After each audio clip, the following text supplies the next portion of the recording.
Viral সব কিছুই যে সবসময় ভালো হয় ব্যাপারটা কিন্তু একদমই এমন নয়। এই যে ধরুন আজকে ডাবের পুডিংটা বানাচ্ছিলাম, এটার এত ভালো ভালো রিভিউ পেয়েছিলাম, কিছু কিছু মানুষ তো এটা খেয়ে নাকি কলিজা ঠান্ডা করে ফেলেছে। যাই হোক, আমার কলিজা ঠান্ডা হলো কিনা চলুন আপনাদেরকে শেয়ার করি আজকের এই ভিডিওর মাধ্যমে। ডাবের পুডিং বানানোর জন্য প্রথমে আমাদের একটি ডাব লাগবে, আর এই ডাবটা কিন্তু অনেক বেশি কচি হওয়া যাবে না, আবার অনেক বেশি বুড়োও হওয়া যাবে না, মাঝামাঝি সাইজের হতে হবে। আর এর ভেতরে যেন পাতলা একটা আবরণ হয়। তারপরে এই ডাবের ভেতরের পানিগুলি বের করে নেব। এই ডাবের দাম শুনে আমি ছোটোখাটো একটা হার্ট অ্যাটাক করেছিলাম, কারণ এই ডাবের টাকা দিয়ে অনায়াসে একটা বুর্জ খলিফা বানিয়ে ফেলা যাবে, কারণ ডাবের অনেক দাম কিন্তু আগেই বলে রাখছি। ডাবের ভেতর থেকে পানিটা বের করে এই ডাবটা আবার ছুঁড়ে ফেলে দেবেন না, এটা এরকম করে একটা হালকা করে বাড়ি দিয়ে এরকম করে সুন্দর করে ভেঙে ফেলবেন। আসলে ব্যাপারটা কিন্তু যত সহজে দেখালাম একদমই সহজ ছিল না, এটা অনেক কঠিন একটা ব্যাপার ছিল, কারণ বাসায় কোনো ছেলে মানুষই ছিল না, এটা আমাকে নিজে হাতে ভাঙতে হয়েছে। যাই হোক, এই নারিকেলের ভেতরে যে আঁশগুলি আছে সেগুলি একটা চামচের সাহায্যে সুন্দর করে এগুলো তুলে নেব, কারণ ডাবের পুডিং বানাতে এই জিনিসগুলি আমাদের বেশ ভালোই কাজে লাগবে। আর এই জিনিসটা দিয়ে পুডিংটা কিন্তু অনেক সুন্দর হয়।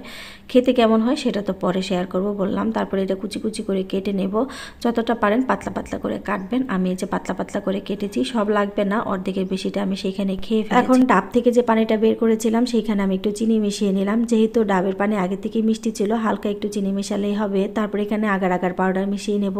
এই আগার আগার পাউডার ছাড়া কিন্তু এই পুডিং হবেই না। এই আগার আগার পাউডারটা যে কোনো সুপার শপে পেয়ে যাবেন, দাম নিয়েছিল 100 টাকা, লেখা ছিল 120 টাকা।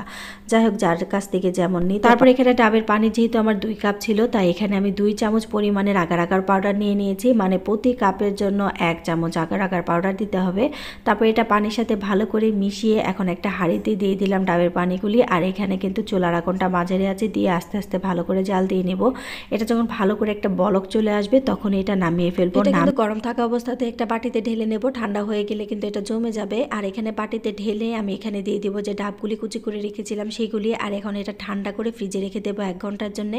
1 ঘন্টা পরে এটা কিন্তু একদমই সুন্দর করে সেট হয়ে যাবে। এটা কিন্তু আমি ঠান্ডা করে নিয়েছি, ঠান্ডা করে যে ফ্রিজ থেকে বের করে নিলাম। দেখুন এটা কতটা পারফেক্ট হয়েছে আর কতটা সুন্দর হয়েছে। চলুন এবার ডাবের পুডিংটা মোল্ড আউট করে এটা খেয়ে দেখি আসলে কেমন হয়েছিল। আসলে এক একজনের টেস্ট এক এক রকম, এক একজন এক এক জিনিস এক একভাবে নেয়। আমার কাছে এই ডাবের পুডিংটা সত্যি করে বলতে খেতে তেমন একটা ভালো লাগেনি। আমি যেমন রিভিউ দেখেছিলাম এটা খেলতে আহামরি অনেক নাকি টেস্ট, আমার কাছে আহামরি তেমন কিছুই লাগেনি। আমার কাছে বরং মনে হয়েছে এই ডাবটা যদি আমি এমনি এমনি খেয়ে ফেলতাম সেটা মনে আরও অনেক বেশি মজার হতো। যাই হোক, আগেই বলেছি এক একজনের টেস্ট এক এক রকম, এক একজন এক একভাবে এক এক জিনিস নেয়। যাই হোক, এটা আবার আমার ছোট ছেলের অনেক বেশি পছন্দ হলেও বড় ছেলে তেমন পছন্দ হয়নি। ওই যে বললাম এক একজনের টেস্ট এক এক রকম। যাই হোক, এখানে বাচ্চাদেরকে খেতে দিচ্ছিলাম আর জিজ্ঞেস করেছিলাম কার কাছে কেমন লাগে। এক একজন এক একভাবে নিচ্ছিল। বড় ছেলে বলছিল তেমন একটা ভালো না, ছোট ছেলের আমার ভীষণ পছন্দ হয়েছে। যাই হোক, কার কাছে কেমন লাগে অবশ্যই কমেন্টে জানাবেন। আর আজকে ভিডিওটা এই পর্যন্ত, সবাই ভালো থাকবেন, সুস্থ থাকবেন, আল্লাহ হাফেজ।